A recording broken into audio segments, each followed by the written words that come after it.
이 시간 우리에게 주신 하나님의 거룩한 말씀은 갈라디아서 1장 1절에서 5절까지 말씀입니다. 신약성경 302면쯤에 있습니다. 갈라디아서 1장 1절에서 5절까지 말씀입니다.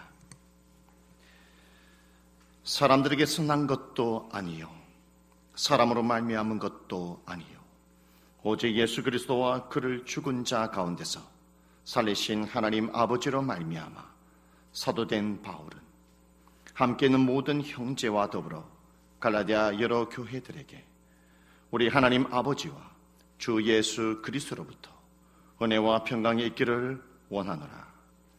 그리스도께서 하나님 곧 우리 아버지의 뜻을 따라 이 악한 세대에서 우리를 건지시려고 우리 죄를 대속하기 위하여 자기 몸을 주셨으니 영광이 그에게 세세토록 있을지어다. 아멘. 여러분, 좌우로 안녕하십니까? 라고 인사해 주시기 바라겠습니다.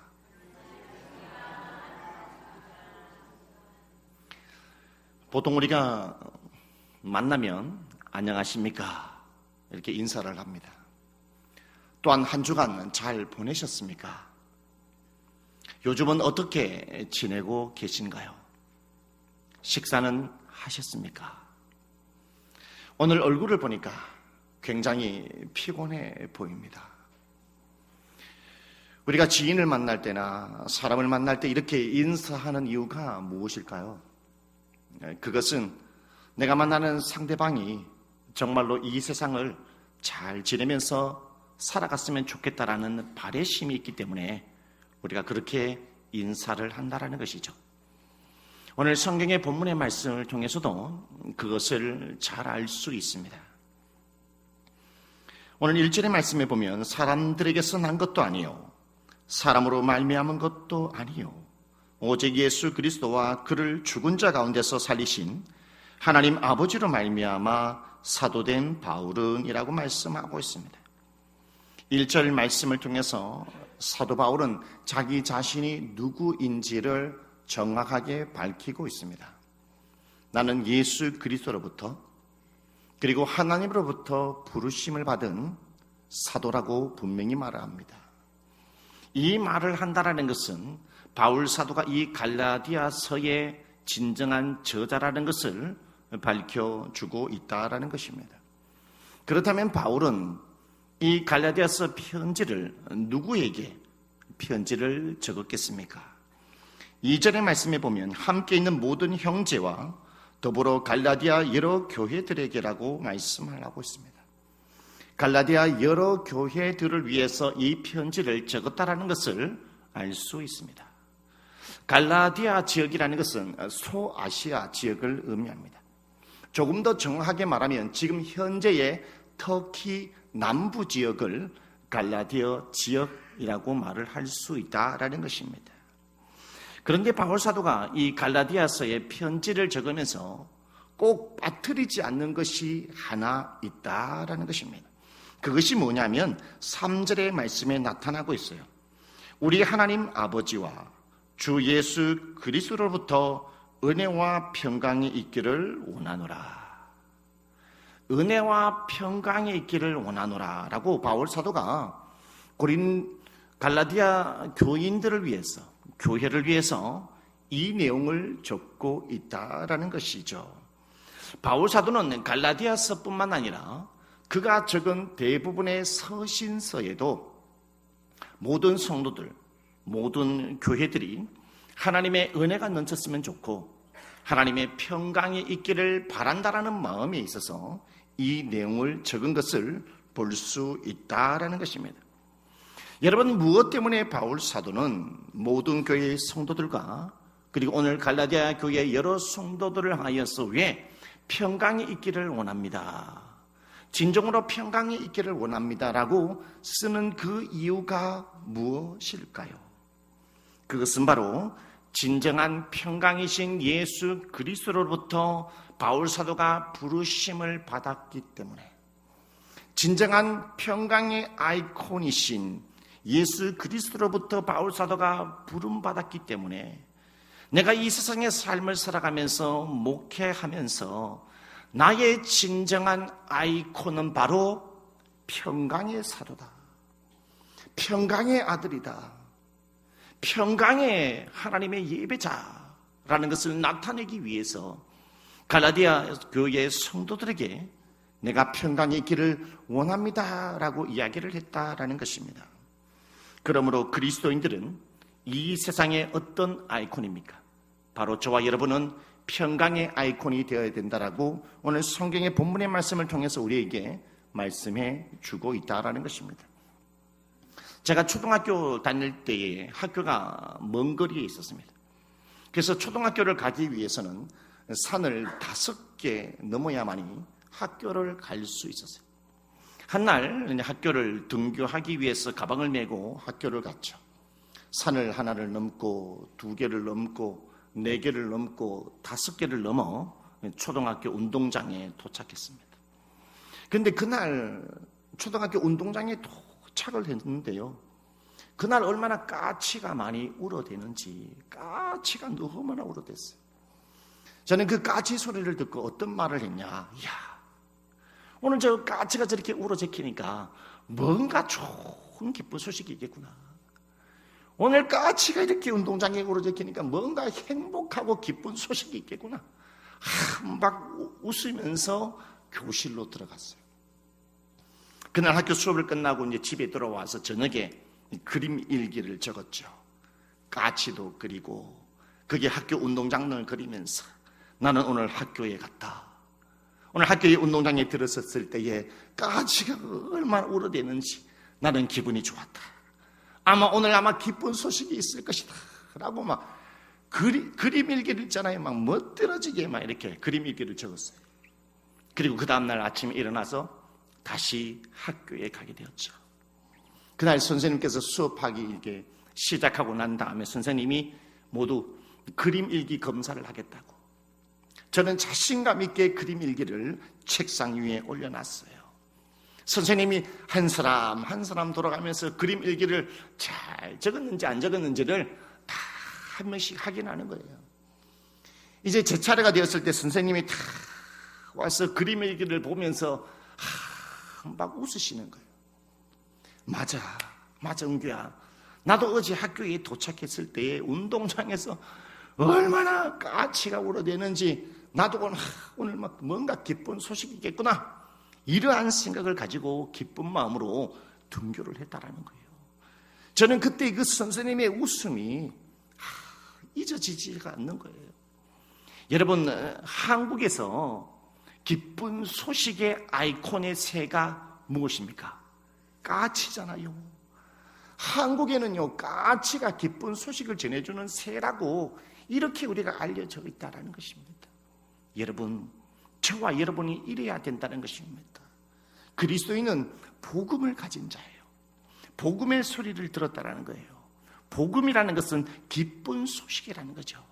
저와 여러분이 기쁜 소식을 가르치기 때문에 그리스도인들은 삶을 살아가면서 교회에서나 직장에서나 사람들 만나는 사람들마다 우리는 불화를 일으키는 사람이 아닙니다. 화평을 깨뜨리는 아이콘이 아니라는 것입니다. 만남을 깨뜨리는 아이콘이 아니라 우리의 진정한 그리스도인의 아이콘은 바로 기쁜 소식의 아이콘입니다. 평강의 아이콘이라는 것을 여러분 믿으시기를 바라겠습니다. 그래서 마태복음 5장 9절에 예수님께서 많은 사람들에게 팔복의 말씀을 전하면서 이 말씀을 하셨어요. 화평케 하는 자는 복이 있나니 그들이 하나님의 아들이라 일컬음을 받을 것이며, 화평케 하는 자가 하나님의 아들이라는 거예요. 하나님의 아들은 화평케 하는 자라는 것. 그 말은 저와 여러분이 화평의 아이콘으로 오늘 부름받아서 이 자리에 예배를 드리고 있다는 것을 여러분 믿으시기를 바라겠습니다. 구약에 있어서 평강이란 무엇을 의미합니까? 구약에서 평강이란 바로 히브리어로 샬롬이라고 하죠. 샬롬의 뜻은 평강입니다. 이스라엘 백성들이 사람을 만날 때마다 인사를 하죠. 안녕하십니까? 안녕하십니까? 평강하십니까? 이스라엘 민족의 인사가 샬롬이었다라는 것입니다. 여러분, 샬롬은 신체적 건강을 의미합니다. 샬롬은 질병의 치유를 의미하기도 하죠. 샬롬은 번영과 형통을 의미하기도 합니다. 샬롬은 성공을 의미하기도 하죠. 민수기 6장 23절 26절 말씀에 이와 같은 말씀이 있습니다. 아론과 그의 아들들에게 말하여 이르기를 너희는 이스라엘 자손을 위하여 이렇게 축복하여 이르되 여호와는 내게 복을 주시고 너를 지키시기를 원하며 여호와는 그의 얼굴을 내게 비추사 은혜 베푸시기를 원하며 여호와는 그의 얼굴을 내게로 향하여 드사 평강 주시기를 원하노라 할지니라 하라. 이렇게 말씀하고 있습니다. 민수기 6장 23절에서 26절까지의 말씀은 제사장의 축복 기도의 내용을 담고 있다라는 거예요. 제사장의 축복 기도가 나타나고 있는데 하나님은 이스라엘 백성의 중보자로 하나님은 제사장들을 세우셨다라는 거예요. 제사장들을 이스라엘 백성의 중보자로 세움으로 말미암아 하나님께서 이 제사장들을 통해서 무엇을 하게 하셨는지, 그것은 바로 제사장들을 통해서 이스라엘 백성의 민족을 향하여서 축복 기도하게 하셨어요. 제사장들의 이 축복 기도를 통해서 이스라엘 백성들 민족 전체에게 한 사람에게 가정마다 주님의 복이 흘러가게 있다는 거예요. 그렇다면 그 시대의 제사장들의 아이콘은 무엇입니까? 제사장들은 볼 때마다 이야, 축복의 사람이다. 우리 가정의 기쁨의 소식의 사람이다. 야, 제사장은 축복의 사람이야. 축복의 사람이야. 우리 가정에 복을 주는 사람이야. 이러한 아이콘을 가지고 있었다는 거예요. 그래서 제사장의 축복 기도에는 세 가지가 나타나고 있습니다. 그 첫 번째 기도가 뭐냐면 하나님은 복을 주시기를 원하고 지키시기를 원하는 축복. 둘째는 뭐냐면 그의 얼굴을 비추사 은혜 베푸시기를 원한다라는 축복. 세 번째 축복이 바로 평강 주시기를 원한다라는 축복을 제사장들이 기도했다는 거예요. 제사장들은 이처럼 하나님의 뜻을 받들어 이스라엘 백성들을 향하여서 이 축복 세 가지를 늘 언제나 기도를 했다라는 거예요. 여러분, 이것을 통해서 우리가 무엇을 알 수 있는지 아십니까? 우리의 인생의 평강은 하나님으로부터 온다는 거예요. 우리의 축복이 하나님으로부터 온다라는 것입니다. 내가 하나님의 관계를 올바르게 했을 때에 나에게 평강이 있다는 거예요. 내가 하나님과의 관계를 바르게 했을 때 우리 가정과 우리의 일터에 나의 삶 순간순간마다 하나님의 평강이 흘러간다는 것입니다. 모든 것을 다 얻었다 할지라도 내가 하나님과의 관계가 올바르지 않았을 때는 모든 평강이 다 깨지는 거예요. 교회도, 우리 공동체도, 가정도, 일터에도, 우리의 민족도 모든 평강이 다 깨진다는 것입니다. 오늘 이 본문의 민수기 6장 23절 26절 말씀을 통해서 우리가 두 번째로 무엇을 알 수 있느냐? 하나님께서는 이스라엘 백성의 민족의 제사장을 중보 기도자로 세우시면서 축복의 아이콘으로 세우셨어요.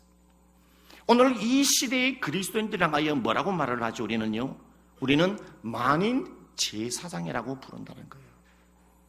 저와 여러분은 만인 제사장으로 하나님 앞에 부름받았어요. 유치원생이든 초등학생이든 청소년이든 청년이든 그리고 직장인을 다니든 어르신분들이든 모든 사람이 만인 제사장으로 부름받았다는 거예요. 우리가 만인 제사장으로 부름받았다는 것은 무엇을 말합니까? 저와 여러분이 한 사람 한 사람이 축복의 아이콘으로 부르셨다라는 거예요. 하나님이 아브라함을 부르신 이유가 뭡니까? 아브라함을 통해서 축복이 흘러가게 했다는 것입니다. 저와 여러분은 여러분 축복의 통로라는 것을 잊어버리지 마시기를 바라겠습니다. 여러분을 통해서 다른 사람을 축복을 많이 하시길 바라겠습니다. 여러분의 자녀, 여러분의 부모님을 위해서, 여러분의 지인들을 위해서, 그리고 도동조한계 알고 있는 모든 사람들과 여러분 만나는 사람들마다 여러분의 축복 기도를 많이 하시기를 바라겠습니다. 하나님은 당신에게 복을 주시기를 원하십니다. 하나님은 당신을 지키시기를 원하십니다. 하나님은 그의 얼굴을 비추사 당신의 은혜 베푸시기를 원하십니다. 하나님은 당신과 가족의 일터에 평강 주시기를 원하시는 분이십니다라고 이렇게 축복의 기도를 알리는 축복의 아이콘이 되시기를 주님의 이름으로 축복합니다. 할렐루야. 신학에 있어서 평강이란 무엇일까요? 신학에 있어서 헬라어로 평강은 에이레네입니다. 에이레네를 평강이라 하는데 요한복음 20장 19절, 21절, 26절에 이와 같이 말합니다. 이날 곧 안식 후 첫날 저녁 때에 제자들이 유대인들을 두려워하여 모인 곳에 문들을 닫았더니 예수께서 오사 가운데 서서 이르시되 너에게 평강이 있을지어다. 예수께서 또 이르시되 너에게 평강이 있을지어다. 아버지께서 나를 보내신 것 같이 나도 너희를 보내노라. 8일을 지나서 제자들이 다시 집 안에 있을 때에 도마도 함께 있고 문들이 닫혔는데 예수께서 오사 가운데 서서 이르시되 너에게 평강이 있을지어다 하시고 라고 말씀하고 있습니다. 예수님이 십자가에 못 박혀 죽고 난 이후에 제자들이 어떻게 신앙생활을 했는지 알 수 있어요. 제가 읽었던 요한복음 20장의 말씀을 살펴보면 제자들은 너무나 두렵고 불안해서 문을 닫고 숨어 있었다는 것을 알 수 있습니다. 무섭고 두렵고 떨리는 가운데에 오늘 언제 잡혀갈지 모르고 십자가에 처형당할지 모르는 그 두려움, 그 불안한 가운데에 있을 때에 예수님께서는 그 제자들에게 찾아가셔서 문이 꽁꽁 닫혀 있는 자물쇠로 갇혀 있는 그들의 있는 장소로 들어가셔서 예수님께서 첫 번째 하신 말씀, 제자들아 너희들에게 평강이 있을지어다. 그리고 두 번째도 너희들에게 평강이 있을지어다. 그때 도마가 없었는데 나중에 도마와 함께 있을 때도 주님께서 찾아오셔서 너에게 평강이 있을지어다 라고 말했습니다. 이 세상의 진정한 평강의 아이콘은 예수 그리스도이십니다. 왜 예수님께서는 왜 제자들 중에서 3번씩이나 평강이 있을지어라고 이야기를 한 그 이유가 무엇일까요? 예수님은 아셨어요. 지금 제자들이 절대적으로 필요한 것이 무엇일까? 지금 절대적으로 제자들이 필요한 게 뭘까?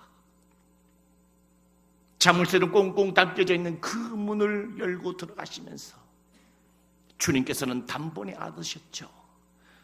예수님의 제자들이 지금 절대적으로 필요한 것은 그것은 바로 절대적 평강이 가장 필요했다는 것입니다. 오늘 저와 여러분도 인생의 삶을 살아가면서 현재 여러분에게 절대적으로 필요한 게 뭘까요? 여러분 자신과 여러분의 가정과 자녀들과 여러분의 일터에 교회에 여러분이 지금 현재 절대적으로 필요한 것 한 가지를 요구한다면 주님께 그게 무엇이겠습니까? 그것은 바로 평강이겠죠. 지금 사회가 빠르게 변화하고 있습니다. 우리는 치열한 경쟁 속의 삶을 살아갑니다. 우리는 대인관계 속에서 수많은 스트레스를 받아요. 경쟁을 통해서 스트레스를 받고요. 빠른 사회의 변화 때문에 스트레스를 받고요. 대인관계 때문에도 스트레스를 많이 받아요. 그래서 요즘 많은 사람들이요 불안해요. 건강보험공단에 따르면 우울증 환자에 대해서 조사를 했는데요. 2020년도에 우울증 환자가 우리나라에 83만 명이었습니다. 2021년도에 우울증 환자가 우리나라에 91만 명이었어요. 2022년도에는 우리나라의 우울증 환자가 100만 명이었어요. 2023년도가 우울증 환자가 104만 명이에요. 작년도 2024년도에 우리나라의 우울증 환자가 몇 명이었냐면 110만 명이었다는 거예요. 이것을 통해서 무엇을 알 수 있냐면 우리나라의 대한민국의 우울증 환자가 연평균 7.4%씩 우울증 환자가 늘어나고 있다는 거예요. 여러분, 이것을 통해서 우리 대한민국의 현재의 수준을 알 수 있습니다. 무엇을 알 수 있겠습니까? 유치원생도 불안하다는 것, 초등학생들도 불안하다는 것, 청소년들도 불안한 거예요. 얼마 전에 학교에서 옥상에 막 뛰어내렸죠. 청소년들도 불안해요. 요즘에 청년들도 불안해요. 직장인들도 불안해요. 그리고 심지어 어른들도 불안하다는 거예요. 이러한 불안 가운데 속에 삶을 살아가는 사람들을 하여 그 시대의 이스라엘 백성들, 그리고 이 시대의 그리스도인들을 하여 예수님은 요한복음 14장 27절에 이렇게 말씀합니다. 평안을 너에게 끼치노니 곧 나의 평안을 너에게 주노라. 내가 너에게 주는 것은 세상에 주는 것과 같이 아니하니라. 너희는 마음에 근심하지도 말고 두려워하지도 말라. 나의 평안을 너에게 주노라. 여러분, 마음에 근심하지 말라 말씀합니다. 여러분 향하여 두려워하지 말라고 말씀하시고 있습니다. 왜입니까? 진정한 평강의 아이콘이시고 평안의 아이콘이신 그 예수 그리스도가 저와 여러분과 가까이 함께하고 있다는 것을 여러분 믿으시기를 바라겠습니다. 할렐루야. 바울 사도는 무엇 때문에 갈라디아 교회들에게 향하여 평강이 있으라 라고 말한 그 이유가 무엇이겠습니까? 7절의 말씀에 보면 다른 복음은 없나니 다만 어떤 사람들이 너희를 교란하여 그리스도의 복음을 변하게 하려 함이라 라고 말씀하고 있습니다. 바울 사도가 갈라디아서 편지를 적는데 갈라디아의 교인들을 향하여, 교회를 향하여 다른 복음은 없습니다. 다른 복음은 없습니다. 오직 예수 그리스도가 진정한 복음이라 이렇게 적고 있다는 거예요. 왜 바울 사도가 갈라디아 교회들을 향하여 이 말을 적은 그 이유가 무엇일까요? 바울 사도는 이 갈라디아 지역의 소아시아 지역에 자기 자신이 직접 복음의 메시지를 전했어요. 전도를 했단 말입니다. 바울 사도가 전한 이 복음의 메시지, 예수 그리스도의 이 복음의 말씀을 듣고 갈라디아 교회의 성도들이 회심하여 교회로 돌아왔다는 말입니다. 주님께로 돌아왔다는 것이죠. 그런데 머지않아서 환경에 의해서, 물질에 의해서, 사람에 의해 가지고 거짓 사도들을 통해 가서 이 갈라디아의 교인들의 신앙이 변질되었다는 거예요. 복음이 변질되었다는 사실입니다. 그래서 바울 사도는 가슴 아파서 변질된 갈라디아의 교인들을 향하여 한 사람 한 사람을 올바르게 세우기 위하여 눈물로 이 갈라디아서 편지를 적었다는 것을 알 수 있어요.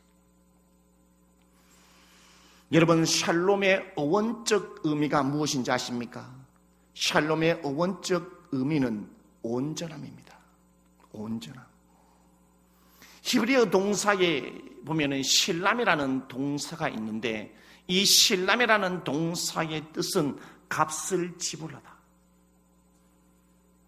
빚을 갚다라는 뜻이 있다는 거예요.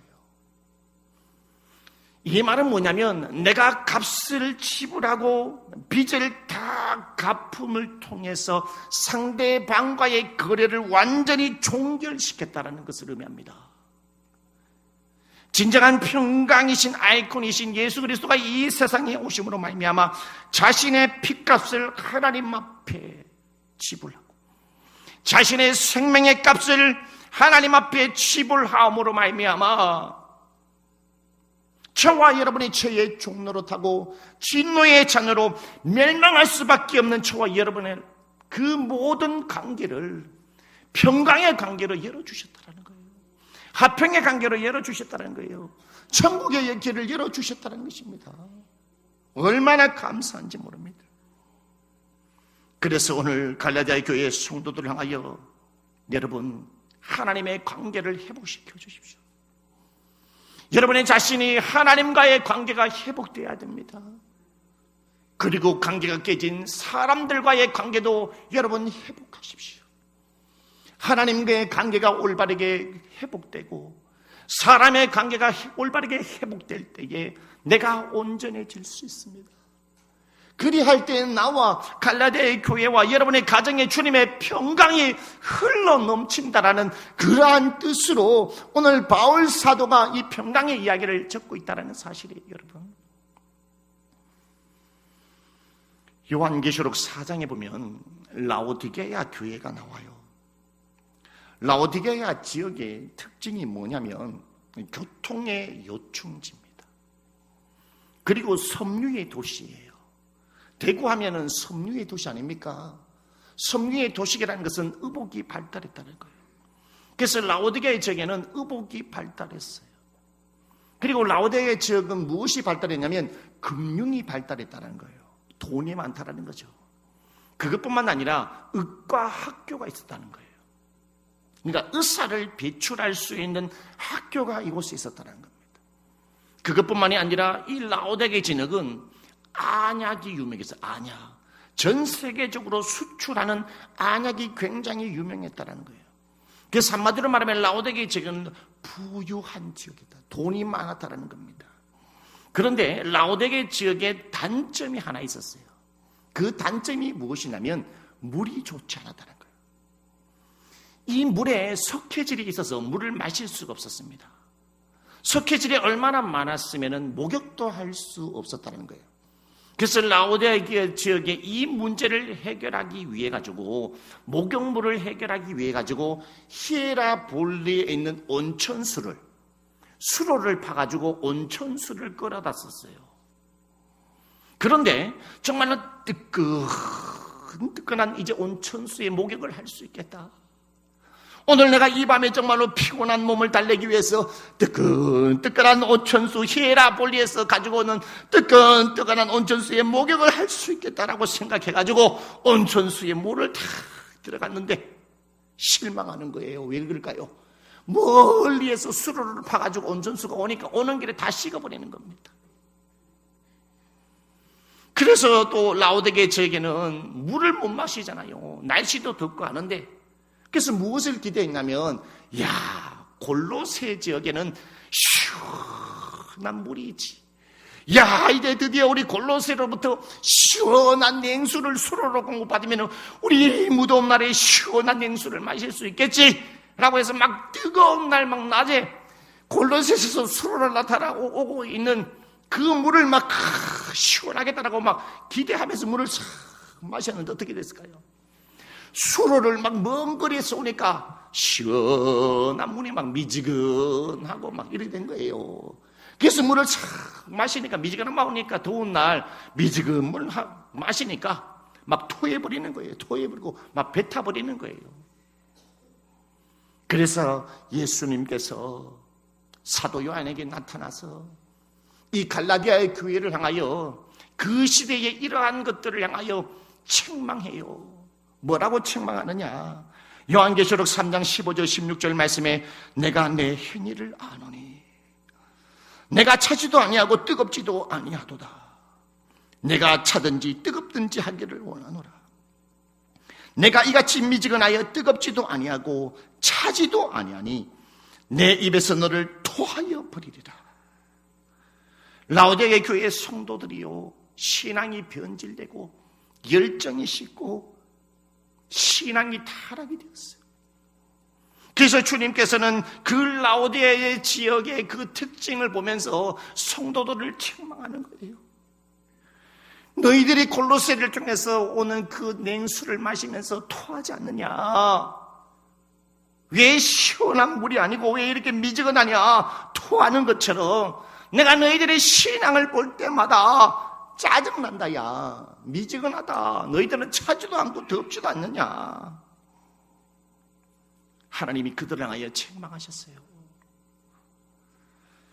여러분 갈라디아 교인들은요 겉으로는 굉장히 부유했어요. 모든 것을 다 누렸잖아요. 금융이 발달하고 섬유가 발달하고요. 의과 학교가 있고요. 교통의 요충지입니다. 그런데 그들은 겉으로는 부자였지만 내면으로서는요 공고했다는 거예요. 내면으로서는요 우울증 환자가 많았다는 겁니다. 여러분 그래서 예수님께서 이렇게 책망합니다. 요한계시록 3장 17절 말씀에 내가 말하기를 나는 부자라.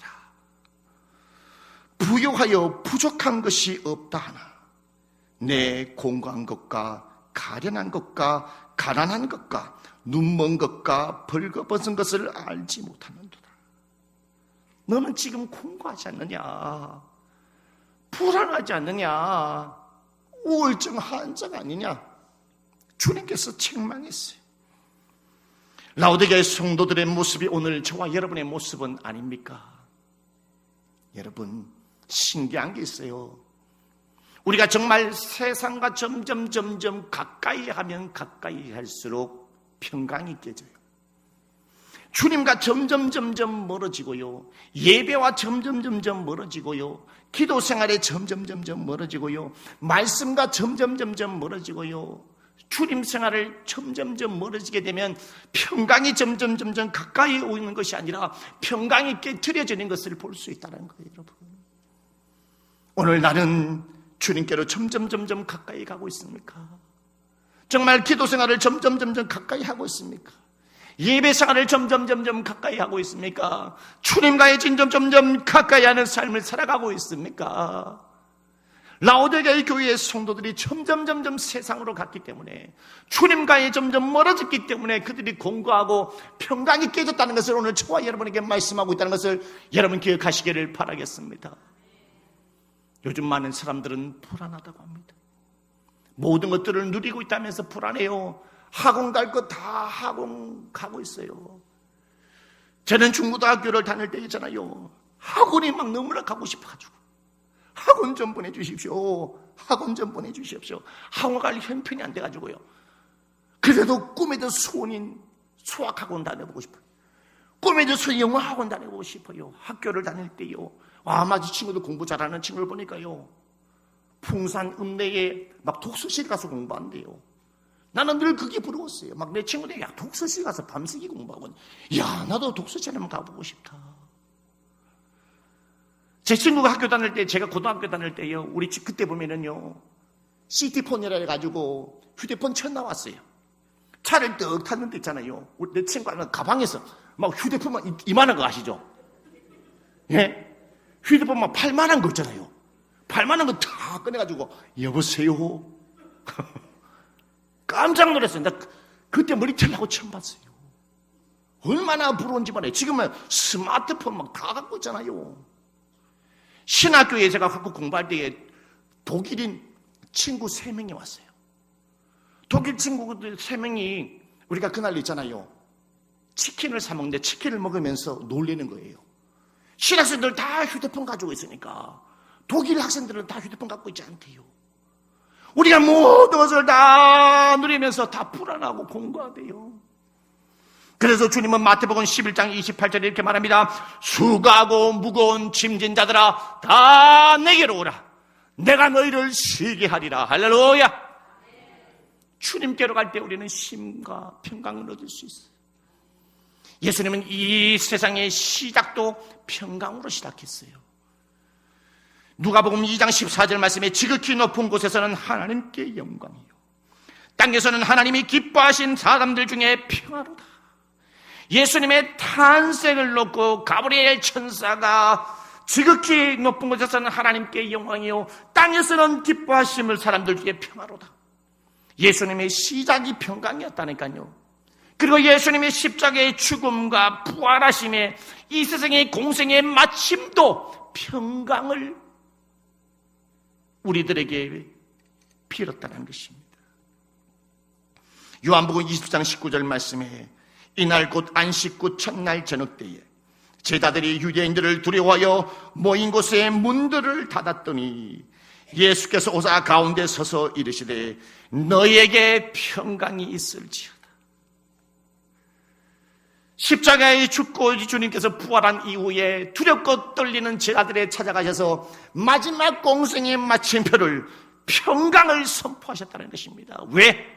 주님은 이 세상에 진정한 평강의 아이콘으로 오셨기 때문에 오늘 저와 여러분도 이 시간에 평강의 아이콘으로 부름받았다는 것을 기억하며 이 한 주의 삶을 살아가시는 여러분 되시기를 주님의 이름으로 축복합니다. 할렐루야. 기도드립니다.